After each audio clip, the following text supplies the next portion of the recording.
Mpendwa msikilizaji wa kipindi hiki cha Sibuka TV na Lindi Radio FM, na kukaribisha kwa mara nyingine wakati mzuri. Naamini kabisa umesikia mara kadhaa unapotembea huko na kule. Pengine umekusikia, umekuhudhuria mikutano mbalimbali. Umekusikia habari za Yesu Kristo mwana wa Mungu, kwamba ni Mwokozi, ni Bwana, ni mponyaji. Tena ni tumaini na kimbilio na msaada unaopatikana tele wakati wa mahitaji.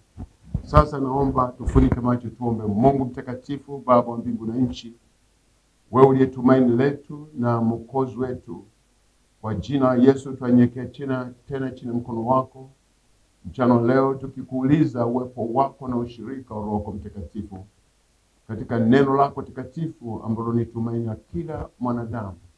Nauliza uwepo wako ukajifunue. Nyosha mkono wako kuokoa, nyosha mkono wako kuponya, nyosha mkono wako kubariki, nyosha mkono wako kufufua maisha yaliyokufa. Jidhihirishe kwa ishara na maajabu kwa msikilizaji na mtazamaji wa kipindi hiki, aone wema wako ambao umefunuliwa ndani ya Kristo. Asante mno kwa kuwepo kwako. Asante kuniandaa na kunijalia kunena maneno haya kwa ndugu zangu hawa. Katika jina la Yesu ninavunja na haribu na kupinga kila mamlaka za giza, roho za vizuizi kusikia neno la Mungu na kulielewa, na ziamuru kutoweka kwa mamlaka uliotupa katika jina la Yesu. Shetani na kuamuru kutoweke katikati ya mkutano huu na mawazo ya mtu huyu msikilizaji wa kipindi hiki. Bwana Yesu akukemee na kutupa mbali kwa jina la Yesu Kristo, na fungulia usikivu na neema ya Mungu kutawala fikra zetu na mioyo yetu, masikio yetu kupokea kitukacho kwa Mungu, katika jina la Yesu Kristo Bwana wetu. Amen.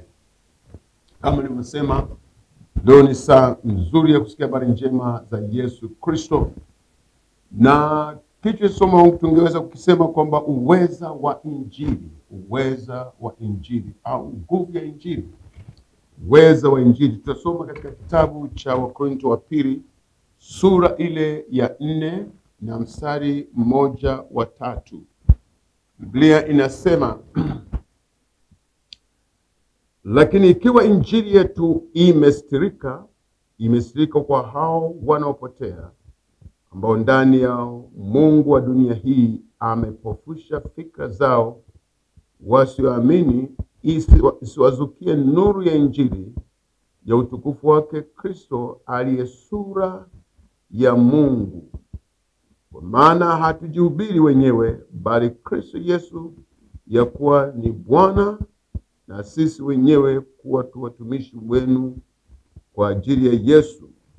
Bwana Yesu asifiwe. Anazungumza upotevu ulioko duniani leo. Kwa nini watu wanaendelea kupotea dhambini na kuzama katika dhambi, wakati Yesu alikuja hapa duniani kushughulika na dhambi ya mwanadamu, aikomeshe na kumwacha huru mwanadamu? Tunaona kwamba kuna mambo mengi leo. Unaweza kuona maendeleo na shughuli mbalimbali ambazo zinavuta moyo wa mtu kuhangaika mchana na usiku kuhakikisha anaokoa maisha yake na kuyawekea malengo mazuri na mafanikio kwa kuwepo kwake hapa ulimwenguni.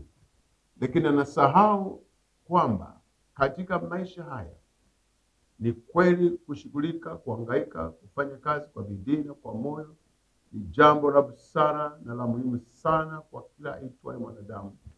Kama Mungu mwenyewe alivyosema, asiyefanya kazi na asile. Tena kwamba alituambia kwamba kila anayetaka kula atakula kwa jasho. Maana yake lazima ashughulike, atoe jasho kupata mahitaji yake. Lakini jambo la muhimu ni hili: unatumia nini unaposhughulika? Alafu na mwisho wa hayo unayoshughulikia ni nini? Na baada hapo nini kiko mbele zako? Hiyo ndio jambo la muhimu. Je, tutaishi ulimwenguni hapa tulipo sasa milele, au kuna wakati wa kuondoka katika ulimwengu huu? Na je, kama tutaondoka katika ulimwengu huu, tunaelekea wapi? Na huko tunaelekea kukoje? Je, ni salama au si salama? Au tuko kama watu wengine ambao wanasema kufa, mtu akishakufa basi amepotea kabisa, hakuna kumbukumbu tena. Hayo ni mawazo ya kutokujua mpango wa Mungu ulio wazi kwa mtu. Mungu alimuumba mtu kuishi daima, sio apotee mahali fulani alafu kusiweko kumbukumbu lolote au kusiweko shughuli yoyote inayoendelea. Mtu ameumbwa aishi hapa ulimwenguni na mwisho aishi aidha kwa Mungu au aishi kwa shetani. Sasa inategemea maisha ya sehemu hizi mbili ya kote. Na hilo ndio la msingi sana. Wakati mtu anaishi ulimwenguni, unaishi, unafanya kazi, unashughulika, kufikiri mwisho wa maisha yako utakuaje. Je, utakuwa mwisho wa furaha? Kwa mfano, kama mtu anafanya kazi kwa bidii na anapata mapato yake ya kumtosheleza, lengo lake ni kubwa kwamba hata nitakapokuwa mtu mzima au hata sasa niweze kufikia maisha ya kuishi kwa raha, mstarehe, bila kusumbuka, bila kuwa na njaa labda, au kukosa mavazi, au kukosa mahitaji yangu. Anatumaini, ana lengo. Lakini je, nani amejiuliza kwamba hivi maisha yangu yana umri gani? Na je, ulimwengu tunaishi utadumu kwa miaka mingapi? Je, utaendelea kuishi milele au utapotea? Neno la Mungu, Biblia, inasemaje juu ya dunia hii? Biblia juu ya dunia hii inasema dunia hii imewekwa akiba kwa moto. Inalindwa na neno la Mungu lililoumba dunia hii. Kwa hiyo imewekwa akiba kwa moto, ina maana Mungu ameandaa kuiteketeza dunia hii. Kwa nini? Kwa sababu dunia hii imeharibika. Haina jema hata moja. Hata mwanadamu tu anaishi juu ya dunia hii, unapiga kile, unahangaika, mahitaji mbalimbali magumu, sehemu mbalimbali, shida ya mvua na shida ya mazao kupatikana kwa wakati na katika hali nzuri ya ubora. Lakini pia shida ya magonjwa yaliyoko, magonjwa katika ulimwengu huu. Kuna maonezi, kuna vita, kuna njaa, kuna mambo mbalimbali magumu na mabaya katika ulimwengu. Lakini tukisoma Biblia, tunasoma kwamba dunia hii iliumbwa, ilikuwa njema, tena njema sana. Huyu aliyeiumba alithibitisha uzuri wake, alihakikisha uumbaji wake kwamba ni mzuri, unamfaa mwanadamu kuishi hapo. Lakini Biblia inasema kwamba alimpa mwanadamu taratibu za kuishi kama mtawala wa dunia hii. Na Mungu kama mtawala wake mkuu aliyemilikisha dunia, alimwambia uishi, alimpa kanuni za kuishi pale, na akampa vyakula na mahitaji yake ataishi. Tunasoma sana, hili sio geni. Maandiko yanasema Mungu alipoumba miti ya matunda kadhalika, kuna mti mmoja ulikuwa katikati ya bustani, akasema huu mti usile. Akamwambia mwanadamu, Mungu kama mtawala mkuu wake, na yeye amemweka tawale dunia, alafu aviendeshe vitu vyote vilivyoko duniani, afurahie uumbaji wa Mungu.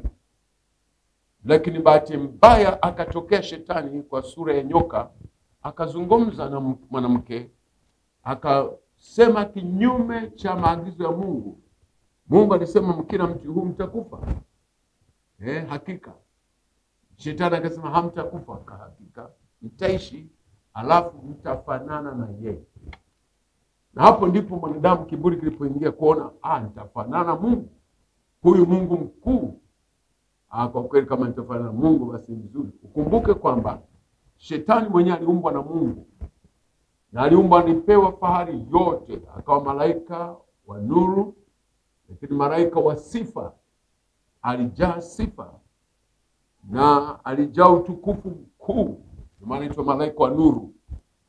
Akaona ule uzuri na ukuu, akamtazama Mungu alivyo. Akaona Mungu ni mkuu sana kupita hata alivyo yeye.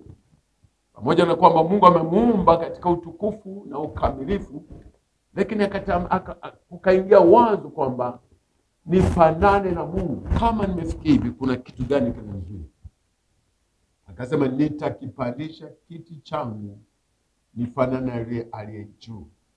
Hilo tu shetani akawaza, wakati Mungu alimweka chini yake, sio afanane naye. Na hakuna utawala wowote ambao unatawala alafu watawala wanafanana, lazima mmoja wa chini yake. Kwa hapo ulikuwa ni wasi wa kupindukia wa kufanana na Mungu.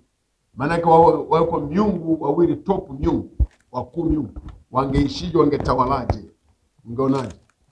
Biblia inasema kwamba Mungu alimwamuru ile Mikaeli, malaika Gabriel, apigane naye na kumtupa chini. Na shetani kwa tayari ameshawishi theluthi moja ya malaika, wamekubaliana naye kwamba kwa kweli na wewe unastahili kuwa juu kama Mungu. Sasa Mungu aliwashusha chini kwa mamlaka chini ya malaika yule aliyemwagiza. Sasa hicho kikamfanya shetani kuwa chini na kuchukia kabisa, akijua kabisa kwamba mwisho wake ni kutupwa jehanamu. Ndio mwisho wake. Sasa alipomuumba Mungu mwanadamu, shetani aliona wivu kwamba mimi nimekataliwa kabisa na Mungu. Hata ningefanya juhudi gani, hata ningemwendea Mungu kumbembeleza, hata nikubali. Kwa sababu nimefanya uasi wa hali ya juu wa kutaka kufanana naye. Mimi aliyeniumba, kazi ya mikono yake, alafu nifanane naye aliniumba. Hii ni maana. Kama vile nasema mtu, wewe mtu ufanane na nyumba uliyojenga, ufanane heshima yake, fahari yako ufanane, haiwezekani. Hata kama ungejenga jumba la fahari kiasi gani, lakini mwenye heshima, anayepewa heshima ni yule aliyejenga, sio nyumba anayosema kama mimi nafanana na huyo aliyenijenga. Ni kinyume kabisa. Kwa Mungu akamtupa chini kama jiwe.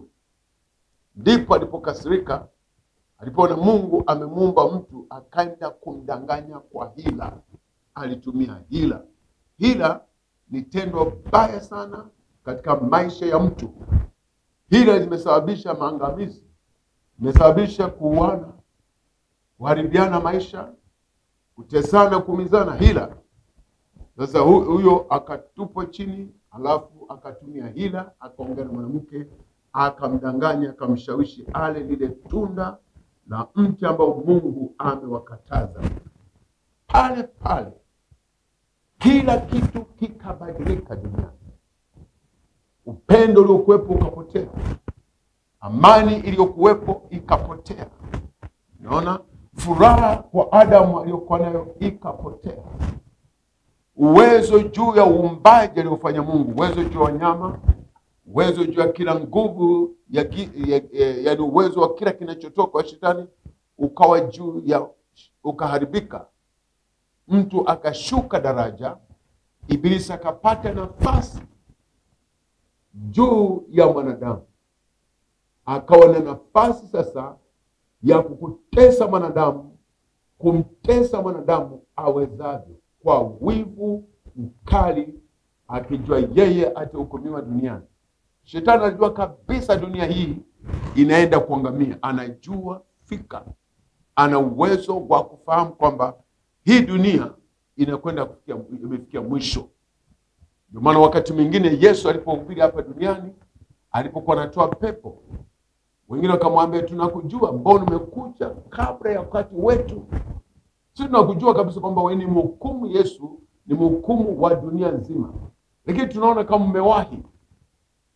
Wakati sisi tunaendelea kuvuruga dunia, umewahi, tuache. Ibilisi, Yesu akawapagilia mbali, akawatoa pepo kwa watu, yakalipuka. Pale ndipo ikaanza kuonekana tumaini la mwanadamu kwamba Mungu kama alivyoahidi katika Mwanzo sura ya 3:15, wakati anatoa hukumu juu ya nyoka ambaye ndio aliingiwa na shetani na mwanaume Adam na mke wake. Mungu aliahidi akasema, wewe nyoka utakuja pondwa kichwa na huyu uzao wa huyu mwanamke ulimdanganya. Itatokea siku moja atakuponda kichwa. Wewe utamgonga kisigino tu kama kajeraha. lakini anataka kumaliza kabisa, ponda kichwa. Maana kichwa ndio kwenye kila kitu: uongozi, mamlaka, fikra, mawazo, mipango na kila kitu. Sasa Mungu anamwambia atavunja kiburi chake na uwezo wake wote kupitia huyu mwanamke ambaye mdanganya. Atakuja zaa mwanaume ambaye atakuwa na uwezo wa kupigana na shetani na kumshinda kabisa. Na hiyo ndio habari njema, kwamba Yesu Kristo alitokea duniani. Alitokea duniani. Sasa alipotokea duniani, alianza kuhubiri Injili kwa uwezo mkubwa kabisa, akifungua vifungo vya wengi wenye dhambi. Watu wa namna zote wakamwendea Yesu, wakatubu dhambi zao na kuokolewa, wakasamehewa, wakapokea uwezo wa kumkataa shetani na kutoka katika mikono ya shetani, halafu na kuwa na mamlaka juu ya shetani. Na hiyo ndio habari njema, kwamba huyu aliyekunaonea anaonea sasa anawekwa chini ya huyu aliyekuwa anamuonea, yani chini ya mwanadamu. Sasa hivi Ibilisi amewekwa chini ya miguu yetu. Maana yake nini? Mamlaka yake imewekwa chini.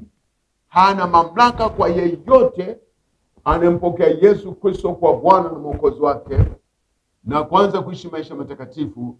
Mungu anampa mamlaka mtu huyo kumtisha shetani chini ya miguu yake, chini ya mamlaka yake, kwa nguvu zote za shetani. Vitisho vya shetani vinakuwa chini ya mamlaka ya mwanadamu anapokuwa anaokoka. Ndio maana sasa tumesoma katika Biblia hapa, katika kile kitabu cha Wakorintho wa pili, ile sura ya 4 na ule mstari ule Wakorintho wa pili sura ya 3, sura ya 4 na mstari ule wa 3. Anasema hivi: lakini ikiwa injili yetu imestirika kwa hao wanaopotea. Injili manake habari njema. Habari njema ni nini? Kwamba Yesu alikuja, kama tumekumbuka juzi juu ya Pasaka. Alikuja, alijitoa kama sadaka, fidia ya dhambi za wenye dhambi, wapate kusamehewa na Mungu na kurejeshwa tena kutoka walipotolewa, warudi tena pale walipopoteza mamlaka, warudishiwe tena mamlaka. Ndio maana sasa nasema kama sasa kuhubiri kwetu, maana Yesu alipokuja akatupa mamlaka ya kuhubiri Injili. Yeye mwenye alihubiri kama mfano, kama mtu anayejenga msingi. Amekuja kuanzisha habari njema duniani kwa watu waliokuwa wamejaa habari mbaya kila kona. Watu wamejaa habari za magonjwa, vifo, tabu, magomvi kama nilivyosema hapo mwanzo, fitina, mafarakano katika ndoa, kila aina ubaya, umaskini, ukara, ujinga, na kila aina magonjwa, kila aina ya kutisha ambayo mwanadamu hayawezi. Sasa Yesu alipokuja, alikuja kutisha yote hivi. Ndio maana alipoanza kuhubiri baada ya kufika miaka 30, alikuwa anawaambia watu, tubuni, kwa maana ufalme wa Mungu umekuja. Ufalme wa Mungu umekuja wapi? Duniani, kinyume na ufalme wa shetani. Ufalme wa shetani mbaya na ni hatari, unavuruga kila aliyesoma, hajesoma, awe mfalme au na mamlaka au na jeshi lenye uwezo duniani kote, inamvuruga. Mamlaka ya shetani iko juu kabisa. Huwezi kumtisha shetani kama wewe ni mwanadamu. Na sasa Yesu ndio maana kaja, alimtisha shetani chini, awape wanadamu tena mamlaka. Sasa anasema kama injili tunayohubiri kwamba watu sasa Yesu amekuja, utoke dhambini, unaweza kusamehewa ukimwamini Yesu. Inapohubiriwa injili, unapokea wokovu.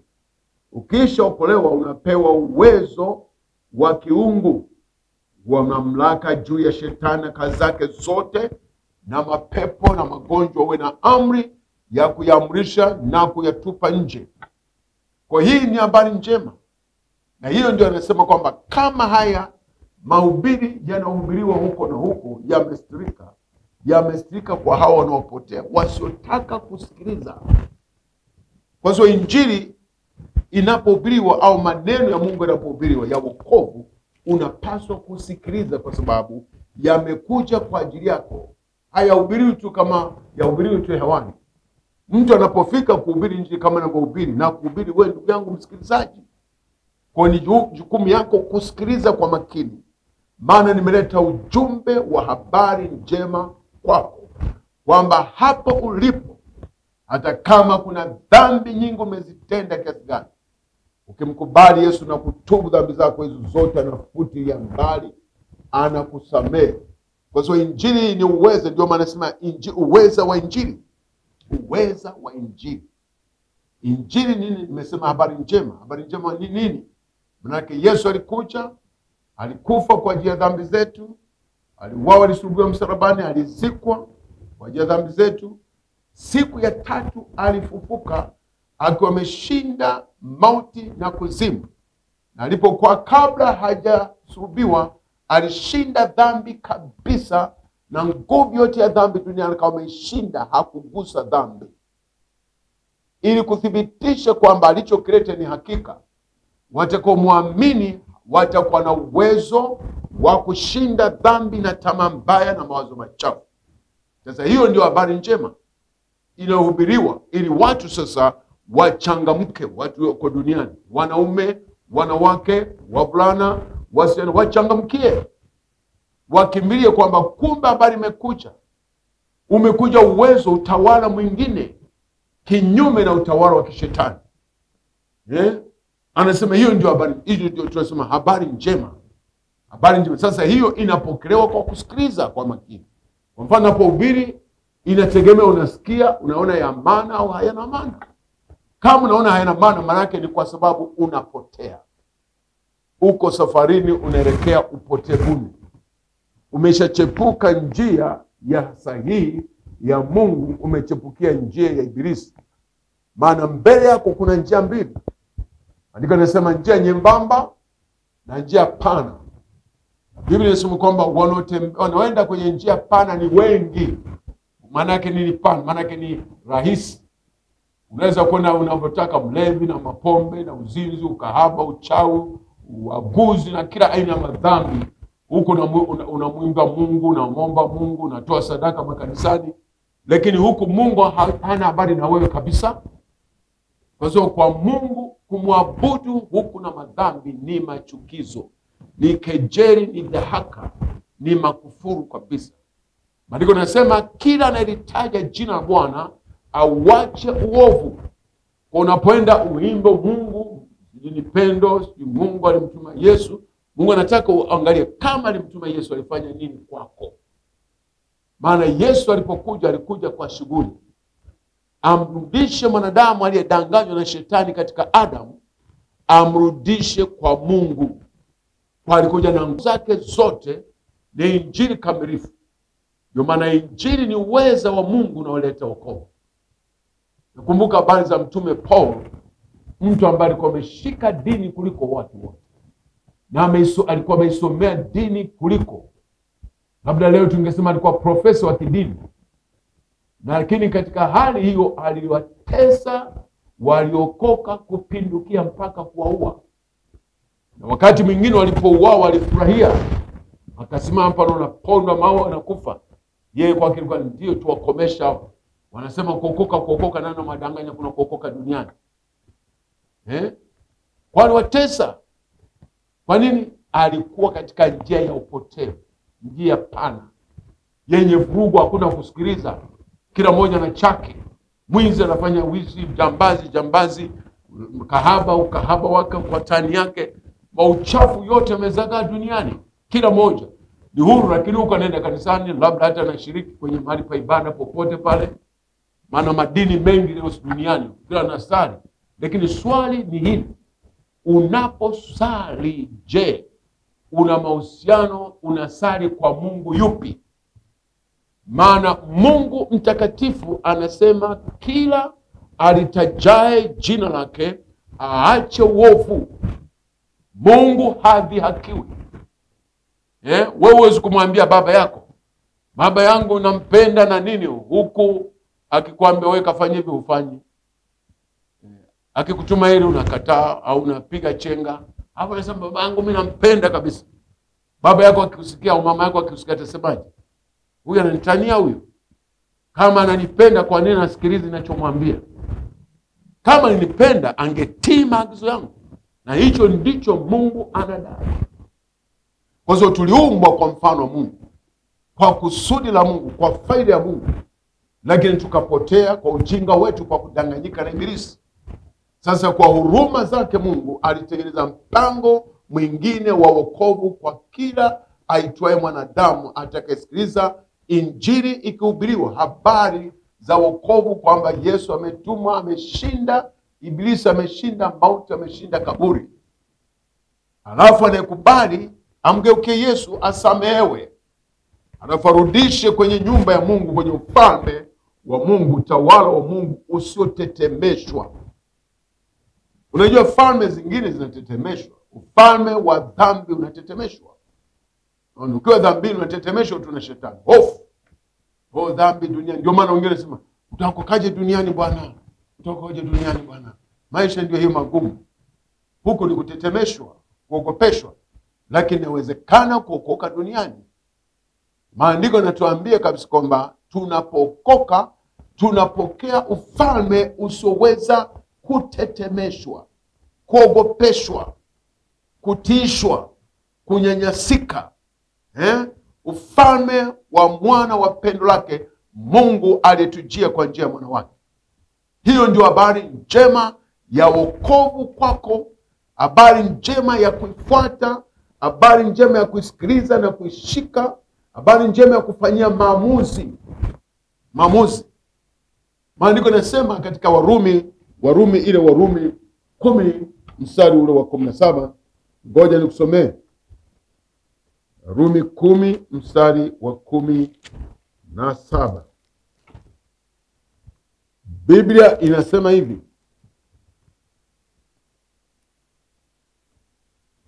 basi imani chanzo chake ni kusikia, na kusikia huja kwa neno la Kristo. Chanzo cha imani, kuamini juu ya Mungu, kuamini juu ya wokovu na kupokea, huja kwa kusikia. Unasikia nini? Unasikia habari njema kwamba Yesu alishakuja, alishamharibu shetani nguvu zake zote, hakumsaza kitu, na akatengeneza njia ya watu kutoka dhambini kupatana na Mungu tena. Sasa mtu anaposikiliza kwa makini na anapokubali maneno yale, yanajenga imani, yanajenga msimamo na kumgeuza kwamba kumbe nilikuwa nateseka bure na naishi kwa hofu duniani.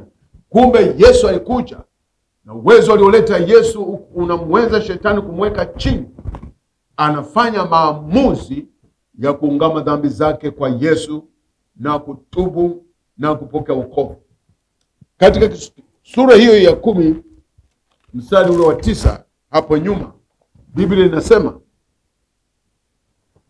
kwa sababu ukimkiri Yesu kwa kinywa chako ya kuwa ni Bwana na kuamini moyoni mwako kuwa Mungu alimfufua katika wafu, utaokoka. Kama ukimkiri Yesu kwa kinywa chako, ukimtambua Yesu kutoka moyoni mwako, ukamtamka kwa kinywa chako kwamba huyu ndiye Bwana juu ya kila kitu, Bwana juu ya shetani, hakuna Bwana mwingine, Bwana juu ya matatizo yote, Bwana manake mtawala. Anasema imani inajengeka baada ya kusikia, kama anavyokuhubiri kwamba Yesu alikuja, alimaliza yote. Ukimwamini unaweza kuokolewa sasa leo. Maana leo watu wanaokolewa kwa wingi duniani kote. Napohubiri hapa kuna mtu anahubiri mahali watu wanakata shauri, wanaokolewa, wanatubu dhambi zao. Kwa nini? Wanagundua kwamba hatukujua kwamba kumbe ukiwa duniani unaweza kuacha dhambi, ukaacha ulevi, ukaacha ukahaba, ukaacha maonezo, ukaacha dhuluma na udhalimu, ukaacha maovu, ukaacha kiburi na kutokutii, ukanyenyekea mbele za Mungu na Mungu akakutazama akakusamehe. Watu wanaamua kwa wanaume na wanawake, wasomi kwa wasomi, wafalme na wenye wasio wafalme, wakubwa kwa wadogo, matajiri wanaamua leo. Tofauti na huko nyuma, watu walifikiri wokovu ni wa watu wajinga ambao hawajaenda shule, lakini nakwambia kwa kuto kujua kwamba kwa kuwa elimu yote hutoka kwa Mungu. Elimu haitoki kwa shetani. Ujinga unatoka kwa shetani. Kwa ukisema kwamba mtu aliyeokoka hana elimu au mduni, umejidanganya kabisa, umesema kinyume chake. Na hiyo ni elimu ya shetani aliyoipanda duniani kote. Anaonyesha sura kwa waliokoka kama watu duni wa kuwaonea. Na Biblia inajua na Mungu anajua kwamba hii dunia imeharibika, ni ya maonezi. Walioharibika wasio na Mungu kazi yao ni kudhulumu, kuonea watu wa Mungu, kuonea wenye haki, kuwatesa, kuwasumbua, kuwakwamisha mambo yao, kuwadhulumu, kuwazunguka, kuwatendea mabaya tu, kwa sababu wanaona kama hakuna wamepotea hawa. Lakini yupo Mungu aliyeleta wokovu, anaangalia. Na kila afanyaye jambo hili lazima talipa. Utasimama mbele za Mungu. Ndio maana lazima wache udhalimu, wache dhuluma, wache kuonea watu, wache kudhulumu watu, wache kuzungusha watu, wache kuragai watu. Wewe ni mtu, ni mwanadamu kama hawa ndugu na wadhulumu. Naona ujue kabisa Mungu aliyeumba dunia na wanadamu wote anahesabu kila unachofanya, kinaandikwa mahali, kinakuwa recorded. Usikafikiri unapotea. Kila ulichofanya, kama umedhulumu, kimeandikwa. Umemdhulumu nani? Kama ni maonezi ya ukandamizaji, kinaandikwa. Umemkandamiza nani? Kama ni mauaji, imeandikwa. Umemuua nani? Wewe ni nani? Chochote vyote. Ndio maana kuna kitabu cha uzima na cha mauti. Vyote vitasomwa, mambo waliofanya wanadamu duniani. Watahukumiwa kwa matendo yao. Na ndio maana sasa tunahubiri habari njema kwamba kabla ya hukumu ya Mungu, tubu dhambi zako, mkimbie Yesu, toka huko dhambini. Yesu anakuita kabla ya siku ya hukumu. Maana wakati wa hukumu Mungu hatajali wewe ni nani, wala hatasikiliza ombi la mtu, bali hasira itawaka. Ukisoma maandiko katika Ufunuo, wanasema wengine watakimbia, wataiambia milima tuangukie, na milima itakataa. Watawaambia mawe tuporomoke, tunaogopa sura yanayokuja, na miti mawe yatagoma. Sema wote tumefika wakati wa hukumu. Mwanadamu utakimbia wapi? Hutakimbia.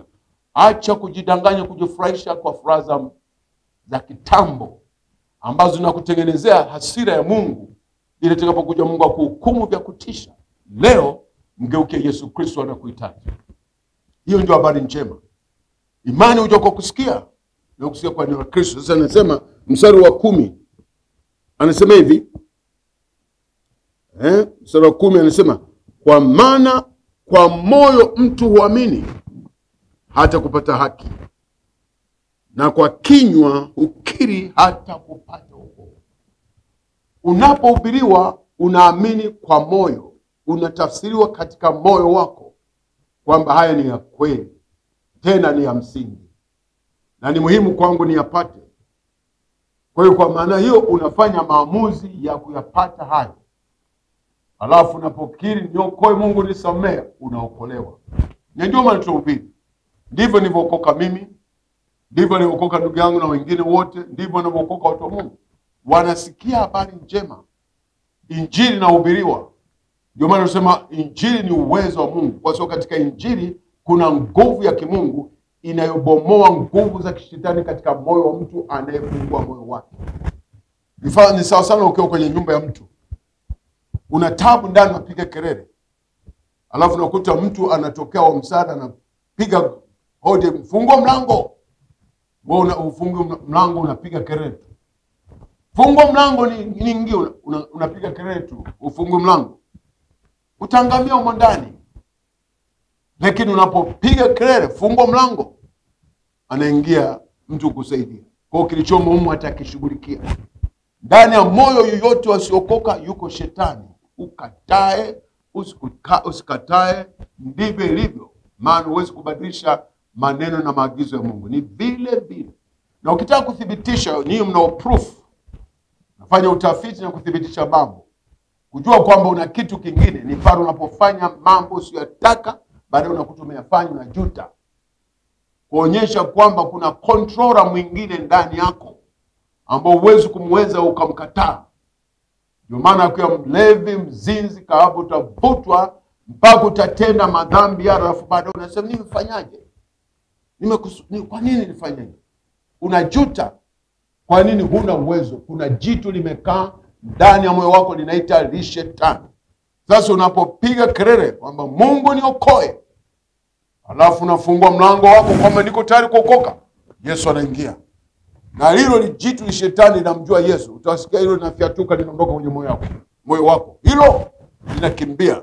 Alafu Yesu anakuja, anasafisha moyo wako uliochafuliwa. Umepandwa mauchafu, matamaa, madhambi, kila aina ya uchafu, mawazo ya uadui na uovu wa aina yote, uchawi, ushirikina, uganga wa kienyeji. Yesu anatupa nje, anatupa nje, anatupa nje. Yote vinakimbia. Na Yesu anasafisha kwa damu yake moyo wako, anaubadilisha, anaumba upya. Wewe ulikuwa unapenda dhambi, unaacha kupenda dhambi, unampenda Mungu. Kwa sababu Shetani imetoka. Limetolewa na Yesu kwa sababu umefungua mlango. Kwa unapohubiri, fungua mlango wa moyo wako, Yesu aingie kwako. Akutane na mahitaji yako, maana anakujua umeshindwa, hujiwezi, hata umetumia mbinu mbalimbali, uko vile vile. Ndio maana ndani ya nyumba yako kuna vurugu, kuna vita, mafarakano, magomvi wewe na mke wako na mume wako. Kwa nini? Ibilisi amekaa katikati yako na mume wako, anabadilisha maneno. Huyo rafiki nimemtukana, huyo anasema mbona nimesema ni kweli na kawaida. Anavuruga katikati. Kwa nini? Ni mvurugaji. Ibilisi kazi yake ni kuvuruga. Hataki kabisa uishi kwa furaha.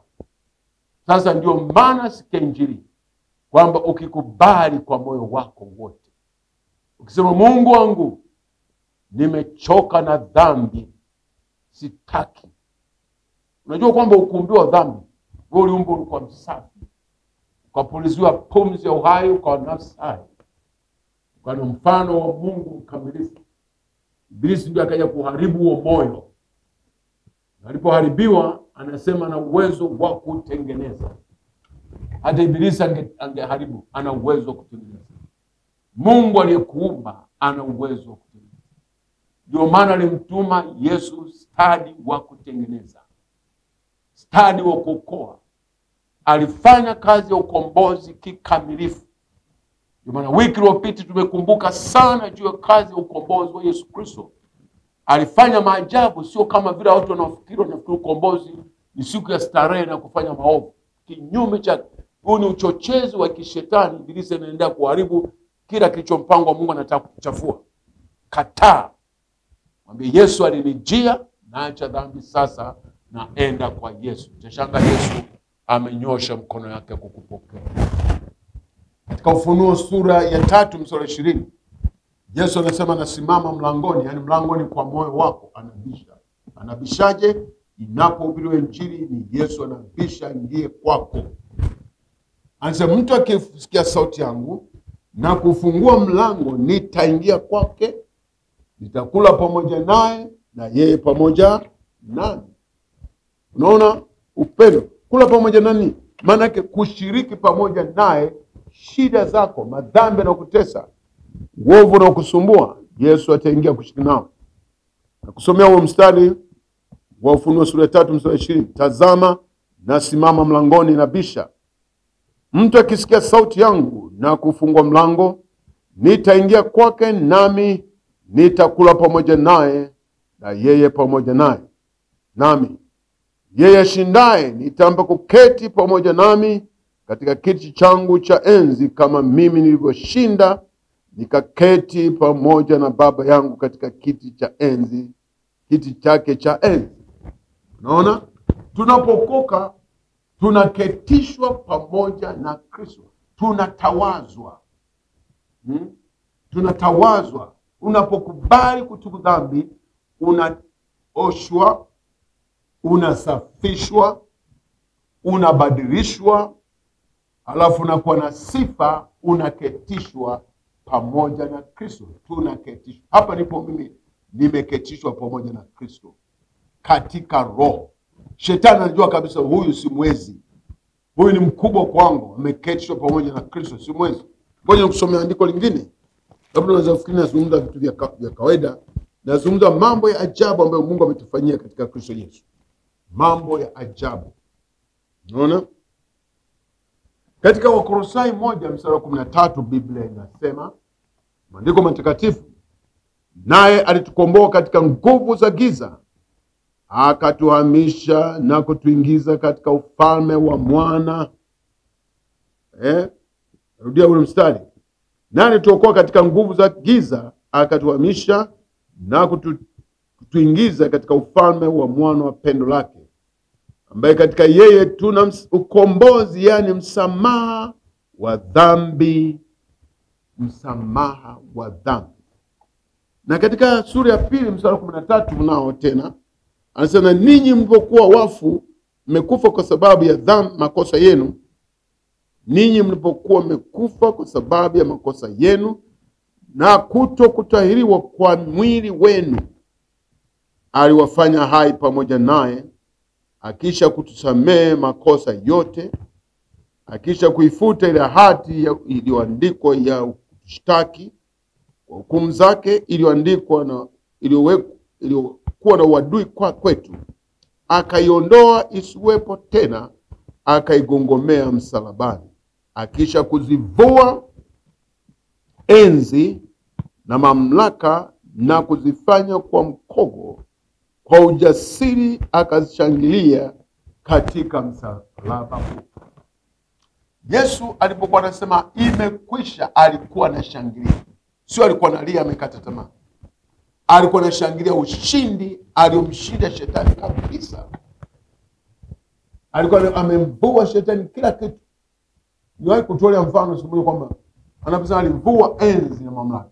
Ungeliona ile kamanda lolote, jenerali, kufika cheo cha juu, ndio ina mabeji, labda manyota, usijui nini, mangao, imevikwa kuonyesha nafasi yake ya ukuu. Na hata watu wakiliona wanatetemeka. Hata mapolisi, maaskari wa chini yake akitamka anakimbia ovyo. Sasa shetani lilikuwa limejivika heshima hiyo, ukuu huo, mamlaka huo. Sasa Yesu alibandua vyo vyake vyote, kabandua. Sina cheo chana kabandua. Si cheo ya kwamba linatisha kabandua. Cheo sio linatengeneza magonjwa na kabandua. Sio linaogopesha na kabandua. Vyo vyote bandua bonda tupa huko. Akalivua makombat. Naona? Akalifanya tupu, halina kitu tena. Alafu akakamata majeshi yake yote katika ulimwengu wa roho. Akafunga pamoja katika kamba. Katika msafara wa ushindi akaanza kuyakokota chini, yanaburuta. Anasema imekwisha. Inyamaza kimya. Kwa Yesu ameshinda. Anaweza kukokoa leo. Kama ukikubali, utaona, utashuhudia matendo makuu ya Mungu. Nimeona wengi nimeombea wakiokoka. Wengi wasiohesabika tangu nilipomjua Yesu. Na miaka karibu 55 sasa ya injili. Nimeshuhudia maelfu wanaokoka, watu mahotelini, barabarani, majumbani, kwenye mikutano, nyumba kwa nyumba.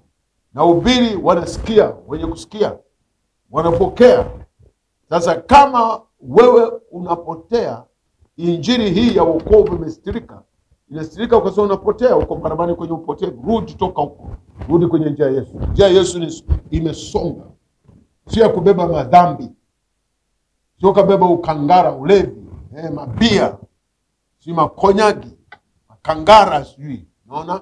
Madawa ya kulevya, sijui nina mabangi. Hiyo ni mizigo, huwezi kupita katika njia ya Yesu, lazima itue pale msalabani. Ndio maana kifo cha Yesu, maana kalimaliza yote nguvu. Unasema haiwezekani kuacha bangi, haiwezekani. Inawezekana ukija kwa Yesu kwa imani. Ukija kwa Yesu kwa kufuata maneno haya ninayohubiri. Mtu mmoja aliposikia sana kaja. Baada ya kusikiliza tumeombea watu wengine wameokolewa wengi. Baadaye kaja naye baadaye. Akauliza, hivi ya maneno mnayozungumza, ndio Ni kweli mnamaanisha? Tukasema tunamaanisha, hatujaribu sisi. Hatuna muda wa kupoteza kuzungumza maneno ya kujaribisha. Tuna shughuli, tuna muda wetu wa kufanya mambo haya. Hatunao. Tunahakikisha kwamba kila tunalofanya ni lenye maana na manufaa mbele za Mungu na mbele za watu. Akasema mimi nikiamua hapa naweza kuomba. Kama ukiwa tayari tukuombee uthibitishe. Sasa ndio maana nimekuja. Tukaanza hamna shida. Piga magoti, funga macho. Tukaanza kuomba, tukamwombea, tukamwekea mikono. Nikaharibu nguvu inayokaa katika moyo wake. Nikalitimua nikalia kiti kile cha moyoni. Nikaomba, nikamaliza, nikamwacha. Nikashangaa nisema, vipi mbona pumua sana? Sasa nasikia kama vile niko na mzigo mzito. Sasa nasikia mwepesi. Nikamwambia, ulikuwa na mzigo wa kiroho ambao huwezi kuona kwa macho yako, lakini ni mzigo linaokusumbua na kutesa. Amekutwika shetani mzigo. Leo utue kwa Yesu. Yesu anataka utue huo mzigo. Akubebeshe mzigo mwepesi. Wokovu ni mzigo mwepesi. Kwa nini? Wokovu unatembea na Yesu. Unaishi na Yesu. Unalala na Yesu, unaamka na Yesu. Unafanya kazi yako na Yesu. Unasoma shule na Yesu. Unatawala kama una mamlaka pamoja na Yesu anakuongoza jinsi ya kutawala. Hii ndio faida ya wokovu. Hata yale ambao ungeharibu na shangaa unafanya vema, alafu watu wanakushukuru. Wanasema asante kwa kufanya vema. Na unafanya kwa uaminifu. Unajua kuna watu ambao wanaonekana waaminifu lakini kwa siri sio waaminifu. Wana mambo ambayo hujagundua ya ndani ya siri. Wakati mwingine ni waganga wa kienyeji au wameweka mazindiko, makafara, wanavaa mahirizi. Lakini ukimwona kama mpole mtu wa Mungu, lakini anamchukiza Mungu kuliko. Hiyo haisaidii. Inachosaidia ni kuja kwa Yesu. Na Yesu ni kwa ajili ya mataifa yote, lugha zote, kabila zote. Hata wewe, Yesu ni kwa ajili yako. Kwa sababu hujajua yeye ndiye amepewa amri ya Mungu kuhukumu ulimwengu wote. Kwa nini? Ndiye alikuja kututhibitishia ukweli wa wokovu. Kwa pia Mungu amempa hukumu ulimwengu. Ili kwa ushindwe kujitetea, ndio akatuachia sisi tuhubiri Injili.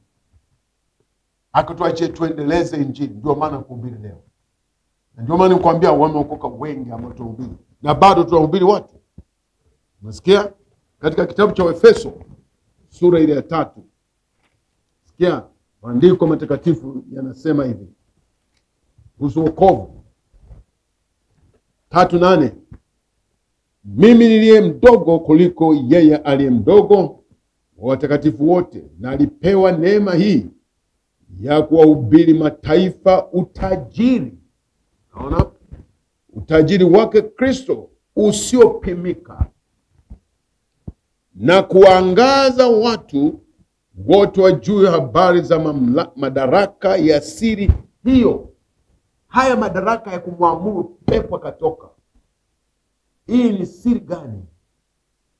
Mtu mwingine, mnasema tu toka shetani, hapo anaanza kupiga kelele, anasema hii ni siri. Lakini nafunuliwa kwako kama unakubali. Na sisi tumepewa kuhubiri siri hiyo ambayo tangu zamani zote ilistirika katika Mungu aliyeviumba vitu vyote, ili sasa kwa njia ya kanisa hekima ya Mungu iliyo namna nyingi ijulikane na falme na mamlaka katika ulimwengu wa roho. Naona kwa kadri ya kusudi la milele alilokusudia katika Kristo Yesu Bwana wetu. Anasema katika yeye tunao ujasiri na uwezo wa kukaribia katika tumaini kwa njia ya kumwamini. Unaona? Siri hiyo iliyostirika miaka mingi sasa katika Yesu Kristo inahubiriwa. Ndio maana katika Mathayo sura 28 mstari 19 anasema mkafanye mataifa yote kwa wanafunzi wangu, Nikawabatiza kwa jina la Baba na Mwana na Roho Mtakatifu, na kuwafundisha kushika yote niliyoamuru. Ndio maana kuhubiri hapa na kufundisha kwamba sasa wokovu unawezekana ukaokoka. Unawezekana ukashinda dhambi sasa, sio kesho. Ukikubali leo. Maandiko yanasema ukikubali utakula mema ya nchi sasa. Maana katika anasema wahubiri mataifa utajiri. Wewe unaona fedha, majumba ndio utajiri. Unaona watu wamejenga majumba, wameacha, wamekufa hawamo. Na wamekufa dhambini, kwa umeenda jehanamu moja kwa moja, hakuna tena usalama. Utajiri wa Kristo ni ujuzi na uwezo wa kumdhibiti shetani na kuweza kuacha dhambi na kuwa na mamlaka wa chochote katika Yesu Kristo. Huo ni utajiri usiopimika wa kutoka mikono mwa shetani, ambako ameweka ngome kwamba humu hatoki, lazima afie humu. Anaweza kukusanya mapepo mengi. Siku moja amekusanya mapepo kwa mtu mmoja mpaka akaitwa jeshi, legion, mengi mno. Jamaa anapiga watu, unajikata na kata pingo na kata minyororo, hashikiki. Lakini Yesu aliyeleta utajiri, alipopita katika njia ile, watu walisema tuone sasa. Maana huyo ameshindikana mabondia, ameshindikana mabouncer, ameshindikana minyororo na mapingu, anakata kama uzi. Sasa Yesu hajashika hata kamba. Hebu tumuone tena mtu wa kawaida, wala hata afya yake sio kamilifu, ni kama sio kamilifu, mtu wa kawaida lakini mwenye afya. Wakashanga anatembea kwa mamlaka na ujasiri, kwa sababu anajua vyote vile ni takataka za shetani, kubangwa vyote, kupiga mateke. Wakashangaa yule mwenye mapepo sio 600 mangapi anakimbia kuja kwa Yesu. Wakasema hapa sio ndio mwisho, nimekuambia mara nyingine. Wakashangaa anakimbia na kuja kuanguka miguuni pa Yesu. Pale pale mapepo yote akakimbia. Tena akamwomba ruhusa Yesu. Tunaomba Yesu, usitutupe shimoni, tutupe kwa nguruwe, tuwaingie nguruwe. Nguruwe ilikuwa kundi la nguruwe maelfu hapo. Akaruhusu Yesu, nendeni. Yakawavaa wale nguruwe, wakaingia gengeni wote. Unaonaje yule alikuwa hawezekani? Nakumbuka juu ya kijana mmoja ambaye alikuja akiomba msaada kwamba hana ndugu, hana wazazi, hana nini. Aliomba makazi, malazi kwangu. Nilimpenda, nikifikiri kijana mzuri. Kamfundisha na Mungu akakubali. Kumbe ana hila. Kumbe hajakubali kutoka wa moyo. Mmoja akachaji, kumbe ana mashetani ya kuzimu, yanatisha, yana nguvu, anakamata ule mkao na waka ule. Akiingiza mikono na uzoa kama vile spedi, alafu aunguza. Alafu akitoweka nyumbani, tunaona tu ametoweka, tunamtafuta haonekani. Akija na kuja na jambia lina damu, alafu anaunguruma kama simba. Pale nyumbani watu wanatawanyika na kimbia. Sasa mwisho mimi niko ofisini, wakaniita, baba fulani amekuja na jisu lina damu, anaunguruma kama simba, ametuna. Mimi nikaenda. Wanasema ameshika jisu. Nikasema jisu ni nini? Wewe ni pepo tu, hata salimu amu. Nikaenda akainua lile jisu. Alipofanya hivi akalipinda mwenyewe hivi. Mimi niko hapa. Hapo ndio tukamkamata. Yesu ni Bwana. Tunapokuhubiri tuna uhakika wa kile tunachohubiri. Anaweza kufanya maajabu kwako leo. Unasumbuka na nini? Yuko Yesu aliyekufia. Rafiki ya wanaoteseka. Alikuja kuvunja kazi ya Ibilisi, kuharibu mamlaka za giza na kuzitupa huko. Huyu ndiye tunamhubiri, tuna ujasiri wa kumhubiri kwako, kwa sababu yeye ndiye tumaini la dunia. Huyu ndiye aliyetupa Mungu mwokozi wa pekee. Huyu ndio rafiki ya wanaoteseka, awafungulie tabu zao ziondoke. Ndio wa kumkimbilia, ambaye ni adui wa dhambi, lakini watafuta wenye dhambi waache dhambi. Ana nguvu ya kutisha. Yule kijana alipokamatwa afunguliwa. Naona? Lakini sio kwa kuna watu wengi ambao wanakuja wanasema sasa unaunguruma, anafanya vitu vitisho. Mtu mwingine ndio akamkamata. Kamkata huko nyumbani kwao, amevuruga vurugu kweli kweli. Unaona? Amevuruga, akamatiki, anawasambaratisha. Na tena kwa kuwa alikuwa na mwili, alikuwa anatereza mikono mwao. Usipomkamata unasikia kibao. Alipiga mmoja ngumi hapa akapeperuka kule. Amejaa mashetani. Mwisho alisema mpelekeni kwenye kanisa ile maili 2. Kwa mchungaji wa Kipese, peleka kule. Niliposikia kwa Kipese, sasa msimpeleka huko. Mpeleke kwingine, inaonyesha kanisa lingine. Wakasema huko ni wakokataa ndio lipeleke. Wakalikamata na kamba funga, wakafaulu kalileta. Ufika tu kanisani kajibwaga chini kama limekufa. Maguvu yote yakaondoka, maana alikutana na Yesu aitwaye Kristo. Tunahubiri habari za Yesu, sio habari za watu. Wala sio habari zetu. Habari za Yesu Kristo, mwana wa Mungu. Injili ni uweza wa kupangua vyovyote, magonjwa, vitisho, huzuni, kila aina. Injili ni uwezo wa Mungu. Leo mwana Yesu Kristo anakupenda, anakutaka, anakuhurumia, anakujali. Dhambi zako si kitu kwake, ili mradi tu kubali kwa moyo wako kuja kwake. Atakusafisha, atakuosha, utakuwa safi. Na mimi leo nataka nikuombee tena. Wewe unasema niko tayari, maana nilikuwa nikiombea wengi. Juzi wengi wamenipigia simu, wamesema tumeamua kuokoka. Wengine walikuwa wamemwacha Mungu, wamerudi. Na wewe ni zamu yako sasa. Funika macho. Nifuatishe maombi haya. Sema, Mungu wangu, katika jina la Yesu Kristo, nakuja kwako. Nimesikia neno lako na kuamini. Nimetambua ni mwenye dhambi. Natubu dhambi zote. Naomba nisamehe. Niokoe sasa. Sitaki dhambi tena. Nipe uwezo wa kufanyika mtoto wako.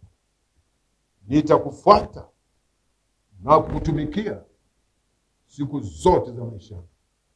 Kwa jina la Yesu, shetani toka kwangu. Wende mbali nami katika jina la Yesu. Baba Mungu, mguse huyu mtu mwenye dhaifu, mgonjwa, mlema, kiwete, mpofu, kiziwi, mfungwa inuke au mzima sasa. Kwa jina la Yesu, amen. Mungu akubariki, tuonane tena wakati mwingine.